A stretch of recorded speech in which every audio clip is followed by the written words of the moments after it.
You know, that $125,000 check that comes with winning this thing would be awful nice, but this is what you have for a lifetime, that trophy. There's a lot of guys that would hand that check over just to get that trophy. It's big. It's 5.5 feet tall. It's sweet, I'll tell you. Have that thing set in your trophy room. That's something that nobody can ever take away from you. Get your name on that list of winners. Wow. The most coveted trophy in all of sprint car racing. And that guy in number 11, the green car, has got 12. Where do you put 12 of those things? He's got a big trophy room. Man, he's got enough of those big checks to pay for the big trophy room too, doesn't he? Aaron Crocker, 22 years old, strapped into a sprint car, ready to go racing in Knoxville. Wow, what an experience that's got to be for her. What do you think she's thinking, Brad? Well, I'm not sure what she's thinking, but something I noticed there, the steering wheel, there looks like there's no padding or no tape. You look where her hands are, that's aluminum steering wheel.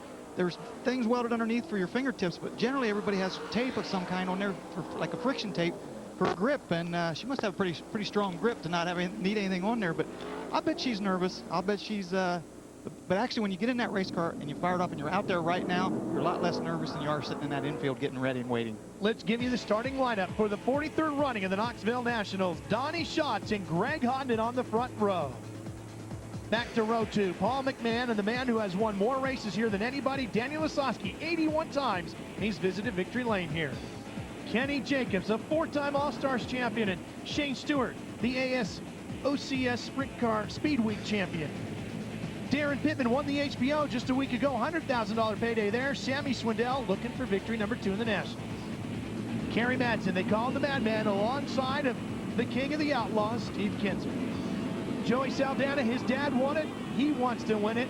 Tim Schaefer, the Outlaw, making his 20th racing season. Stevie Smith would like to win it. He's been on the podium before here. Aaron Crocker, 22 years of age. Terry McCarl, a 5-time track champion, and Mark Kinzer, a 3-time Nationals winner. Jason Myers in the number 7, and Ed Lynch Jr. in the 2L out of Pennsylvania. Wayne Johnson, he got in on Thursday night. Brooke Tatnall, the driver out of Australia. Chad Kavanaugh, All-Star champion. Craig Kinzer trying to follow the footsteps of his father here in Knoxville. Lance Deweese and Jeff Shepard, the last 2 to make it in to the 43rd running of the Knoxville Nationals. It's got to be tough on Mark Kinzer here tonight to obviously deal with the pressure of running this race, but now knowing his father is laying in a hospital bed nearby after having appendicitis surgery. Yeah, you could tell Mark's an emotional guy anyway. When Dave Argerbright interviewed him there, got a little teared up and emotional. He and his dad, as much as they fight and yell at each other on at the racetrack, they're very close, and you know Mark is really thinking about that right now as they go 4 wide. This is known as a salute to the fans. It is. This is a chance for the drivers to get 4 wide there, show the fans that they appreciate that they're here, and just put on a little show for them. Listen to the crowd cheering them on the front straightaway.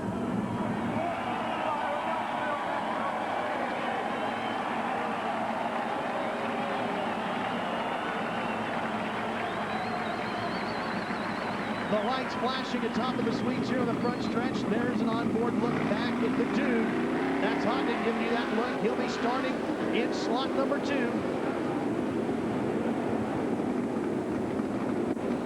Steve Kinzer, he's going to have the 70 car right alongside. Well, actually, no, he's going to have the 82 of Kerry Madsen alongside of him. Now remember, they're the ones that got together, and I mean, no hard feelings there, but they did make contact the other night and put Steve out of the A scramble. Sammy Swindell, he's won it once. Brad, you put it to a similar scenario as Mario Andretti. Only going to Indy all those years and only winning it once. Daniel Lasoski has won it twice. He said he would give anything to win it again. Well, and there's the guy right there. He has to be, in my mind, the sentimental favorite. He's finished second the last 2 years. The last time he started in this position on the pole, went into turn 1, peeled the left rear tire off, and spent some time in the hospital, went and had a checkup, big crash. He's wanting to win this thing bad. The green flag awaits him, $125,000, and the biggest prize in sprint car racing. The 43rd annual Knoxville Nationals goes green.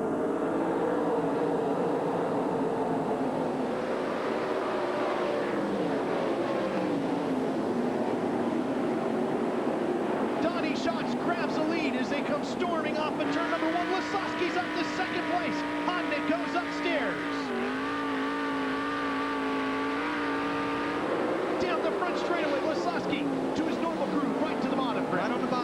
so much discipline. You can see him really going slow. Greg Hodnett's car looks loose. You see him counter steering to the right, that left front wheel turn to the right a lot through the corners. That's not good. His race car looks pretty loose at this point. That's not because that cushion's big and bouncy either. No, it's the back of the car sliding. You can see the shine of the racetrack a little bit. Wouldn't surprise me he reached down, pull that wing valve, and try to move the wing back a little bit, because it looks like he's having to counter steer to the right. That means the car's loose. And we see Lasoski now on the bottom. And you talked about earlier how upstairs it's flat to the floor. On the bottom, you got to work both pedals, the gas and the brake. The gas and the brake. You can actually control wheel spin by coming off the corner. You actually power brake. You push some pressure on the brake pedal to help those rear wheels from spinning, and you ease off the throttle just a little bit. There's a great battle going on behind this. There's Steve Kinzer on the bottom. Sammy Swindell up top just above him. This is a fight going on throughout 6th position right now. Steve is up to 7th. Remember, he started 10th, so he has gained some ground. Shane Stewart just in front of Sammy. There goes Sammy, the black number 1. Driving for Dennis Roth, the only car owner from California to ever have won the Knoxville Nationals. Danny Lasoski did that for him in 1998. There's Shane Stewart in the blue car, running upstairs to the cushion. Sammy with a great slide job to take the spot. Notice how they swap lines from one end to the other. Shane Stewart running the bottom and Sammy at the top, and they swap going in the corner. Look at the difference. Sammy way up there on top, Shane right around the bottom, but it's starting to slick off there on the bottom. And to set up a slide job like that, you've got to set it up almost a lap before to know exactly when and where to get that run like Shane did. That's what Shane just did, but Sammy battles back on the inside, gets that moisture off the turn 2, and passes him back. They'll flip places and do it again down at the other end. You know, a lot of times, again, back to discipline. If a guy, you put a slide job on a guy, you got to time it just right. As Steve Kinzer just, change for the lead. Danny Lasoski to the bottom. Oh, he slips through the middle. But that slide job you just talked about, Danny's been running the bottom. He went in, maybe he realized he overshot the bottom a little bit. Rather than try to hug it and be stuck in the middle, he just turned the car to the right and left it go up there and grab that cushion. Give her her head, let her run up to the top, get the cushion, and charge off the mountain. Down the backstretch goes Danny the Dude Lasoski. Look at that, though. Kind of running the middle now. He's searching. He's moving around, trying to find where that light race car likes it. Donnie Schatz and Danny Lasoski ran together on Wednesday night. Shane Stewart is drifting back as we see he's all the way back to 7th. That's Jacobs, Kenny Jacobs, Mouse in that blue number 70, running in 7th and 8th. It's Lasoski, Schatz, Hodnett, McMahon, Swindell, Kinzer, Stewart, Jacobs, Pittman, Saldana, the top 10. Iowa native McCall runs in 11th. Boy, and again, you can see how much the racetrack's changed from when we went on the air, how shiny it is, how high that cushion is. Back to the front, Lasoski now working traffic. He's got to deal with Aaron Crocker. A third of the way through the race, she goes to the bottom, he goes to the top, and slides around as we watch Aaron Crocker just to the right. There goes the dude. Yeah, Danny had no choice. Aaron went to the bottom. You see Aaron reach down, grab that wing valve, moved her wing back, but yeah, Danny had no choice but to go around her on the top side. That shot's upstairs in the yellow 15, the Parker Stores car closing in. Boy, look at that run he got off the bottom. Boy, Danny can't afford to make any mistake. Again, no rear view mirrors. He doesn't know that Schatz is back there. You do it by sense of sound, don't you, Brad? Yeah, you can. And just there's a feel. There's almost like a sixth sense. You can feel if somebody's there or not. But at this point, Danny pulled away from him, and you have to kind of listen too. You kind of look over your shoulder. Sometimes you can glance back to the inside of you when you're running the top. You look to the bottom of the racetrack, see if anybody's down there. See Aaron again pulling that wing valve. Her car's loose. That means she's moving the wing back, trying to get more weight to those rear tires. Is Sammy closing in? That's Paul McMahon in the 11H, the Vibrant car, and Swindell's closing in on him. And that's the battle for 4th right now. Just in front of them is Greg Hodnett in the Apple machine, the red and white number 12. And look at Kinzer closing in the Quaker State 11. Boy, now that was a mistake by the King there. He missed, kind of went in the middle of the racetrack, had to slide all the way up across the top. He looks like he missed the bottom. He's searching around all over the racetrack. We're halfway to the checkered flag in the 43rd running of the Knoxville Nationals. Can Danny Lasoski hold on for his 3rd win? Boy, a lot of guys, looks like the track might have caught him off guard, really slipping and sliding around there. Steve was one of them, went in the middle of the racetrack, and he saw Sammy Swindell battle back on the outside. Now Steve, right there's some brown. Now he goes to the middle of the racetrack, right down to the bottom, trying to get that left rear into the moisture. 14 laps to go, and slamming Sammy Swindell closes in on Paul McMahon, the driver out of California that now calls Nashville, Tennessee home. Steve stuck right in the middle of the racetrack, Brad. Boy, sure is. That's no man's land. No, it really is. No, oh, it's Kenny. Look at that. Kenny Jacobs battling the inside of Steve Kinzer. Danny Lasoski used to build bullets before he became a professional race car driver. He has won more races here than anybody. 81 times he's been a winner here in Knoxville. 7 track championships. There's Donnie Schatz, the Parker Store car, sliding through. As they work through traffic, there goes Honda. McMahon then behind him. Jacobs on the bottom of the blue 70, and up top is Sammy Swindell in the number 1. Jacobs got a run on McMahon down in there for third or fourth spot. This is a great run for Kenny Jacobs. It really is. He's at as he said, this team's very underfunded, a low-budget team. They borrowed an engine to get here. What a good run for him. Be a big payday, too, just to finish in the top 2 or 3. 4 times he's won the All-Star Series championship. There's Greg Hondit's view as you look from the backside of Aaron Crocker. Hondit working the bottom. The Big Apple on the top of his car. There's Ed Lynch, the 2L, moving to the high side, the driver out of Pennsylvania. Hondit, you can see how they slide across the middle. Boy, that shows it right there. Oh, contact between Lynch and Crocker. Looked like Crocker just slid up a little bit. And Ed Lynch that's the 70 of Kenny Jacobs on right there, closing in on the back of Aaron Crocker. And you can hear how Aaron's working that throttle, and you can see how the other guys are doing the same thing. That battle for the lead, Brad, it's starting to close up through traffic. Schatz is starting to reel it in. That's the gap from first to second. Lasoski on the bottom, Schatz on the top in the yellow car. But right now, the JV Byrider number 20 leads it here in Knoxville. Danny was moving all over the racetrack, and he does look like his lap times are probably slowing down. I don't think Schatz is getting faster. I think Danny actually slowed around because he's moving all over trying to find something. Now he's starting to get up into that no man's land like Kinzer was. Well, everybody's running the top and the bottom, and it's wearing it out. So that leaves the middle, leaves a little bit of moisture there. Can the middle come back? Well, it's not that it can back, but it's always been there, and they just wore the bottom and the top out so bad that that's a little bit of moisture there for him to run in. So now we're getting a balanced racetrack all the way across, is what you're saying almost. Exactly. They just, when all the cars just keep running, it just gets slicker and slicker. And you can see around McMahon, Brad, I hate to interrupt you. And that's going to move Sammy up another spot into 6th. Kinzer is in front of both of them. He's up to 5th, started 10th.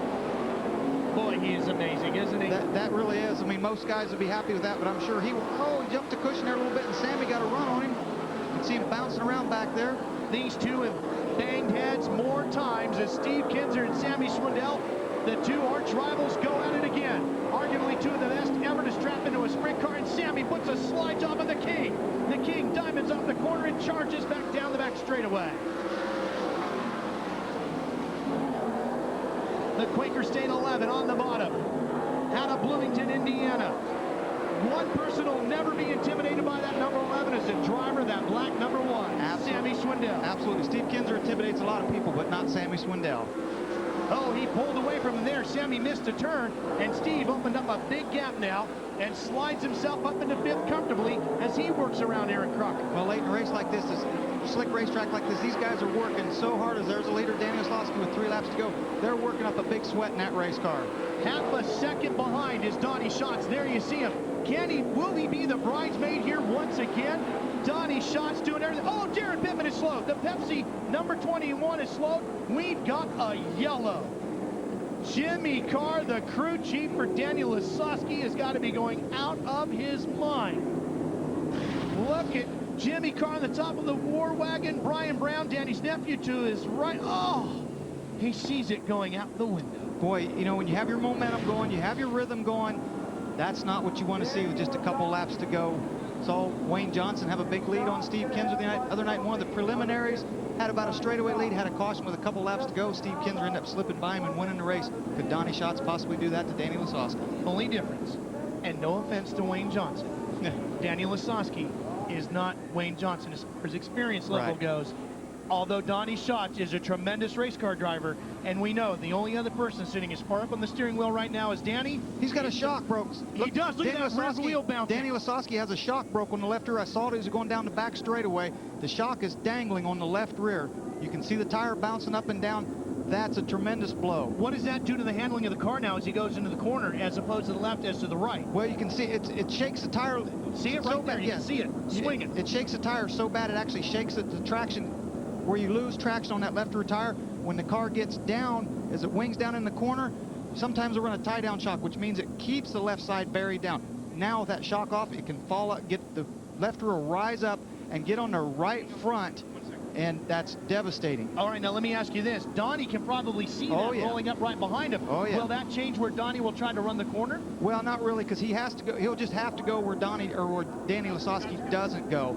So if Danny goes to bottom, Schatz has no choice but to go to the top. And oh yeah, you can bet that Donnie Schatz sitting back there, he can see that. With Danny, Danny obviously knows this. He can feel the difference. Will he be better on the top or the bottom with a shock like that? Or, well, for all we know, he's probably been running the last 20 laps that way. Yeah, I would say probably on the bottom because it's a little bit slower. When you run in on the top, the wing pushes down on the left rear so hard. Without that shock, you could bottom the frame out, maybe turn the car real sideways. When you get in, as I talked about that discipline, you got to ride the brake, you got to run the car straighter to roll around the bottom. So I think he'd be better off to try to run the bottom. It's not going to bury that left rear quite as hard as it would on the top. And that's his preferred line anyway, so if there's any moisture there, he might be okay. As long as what's really going to kill him, like I said, is coming off the corner, shaking, where it shakes the tire loose, and that could cost him the win. Well, Tony Bachhoven is standing by with old Quicksilver. Well, Dave, Danny Lasoski's got a shock problem. Does Donnie have enough? Well, we hope so. He's going to certainly give a flyer on him, I'm sure. What can we expect on the restart? Donnie's going to go where Danny don't. How important would it be to you guys to win the Knoxville Nationals? It's the most important race in sprint car racing. We're going to find out here real shortly. Absolutely. Dave Yanks, they call him old Quicksilver, and he's been around forever, and he's been working on Donnie Schatz's car. What do you think? Can third place catch him, Dave Argabright?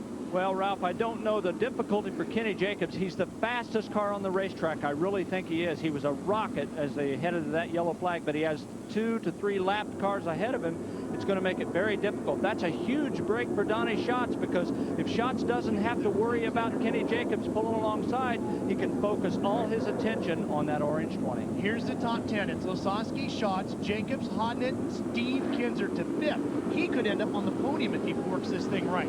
Sammy Swindell is 6th, Stewart 7th, McMahon is 8th, Stevie Smith up to 9th, and Meyer runs in 10th.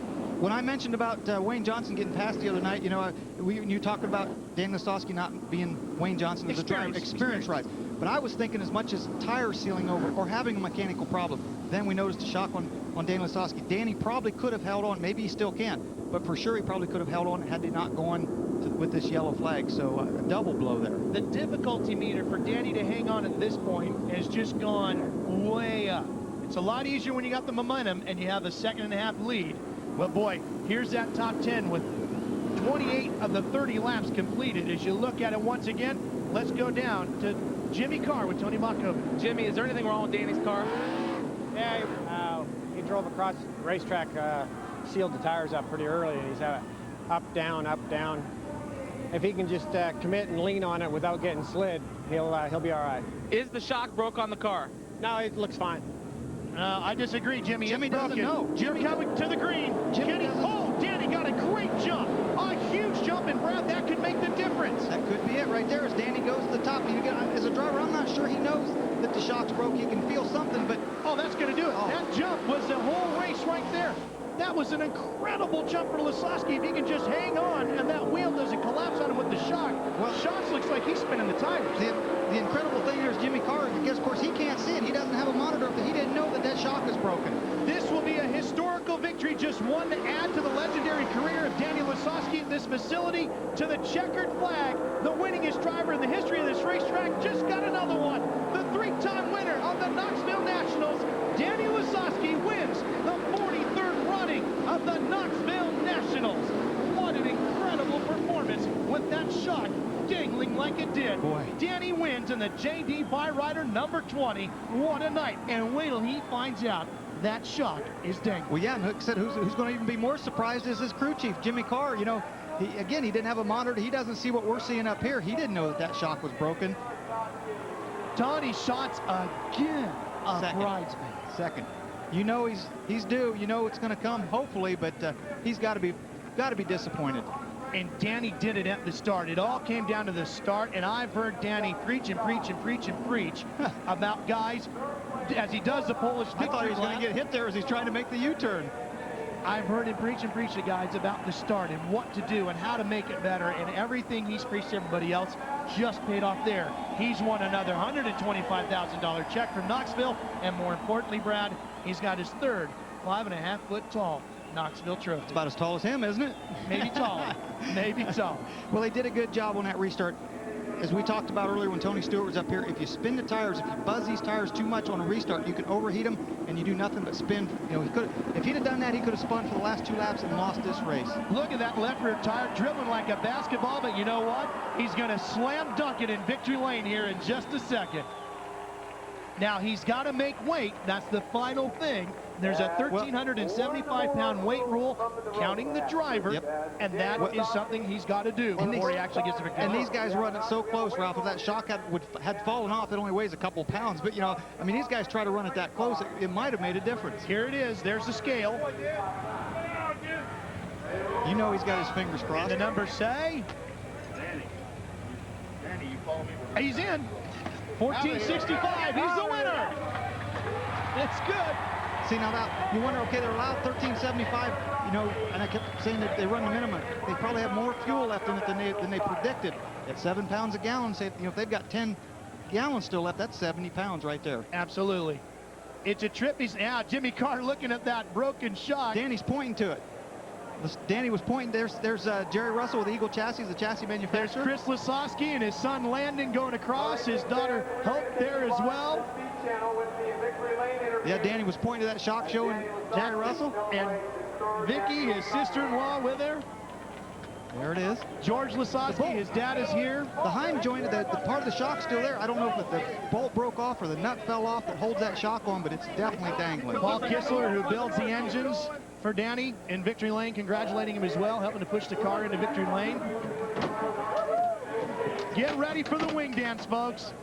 There's George Lasoski, Danny's dad. That's it. Come here. Jimmy Carr. We're fucking proud of you. Tony Stewart right there, his car owner. I'm so fucking proud of you. Brian Brown in the background, his nephew, who worked his way out of some of the races here. There they go, the wing dance.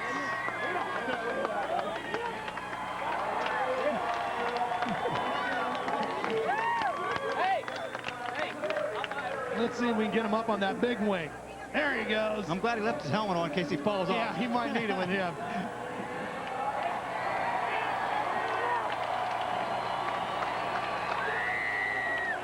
Throwing his gloves into the crowd of victory lane. That kind of is, I said at the opening of the show, it's hard to put into words the emotions and what it's like to win this race. That kind of tells it right there, doesn't it? Hoosier Tires gets their 3rd victory here at Knoxville 3 years in a row. Stewart enjoys this victory tonight as a car owner. He'll drive the Winston Cup race tomorrow.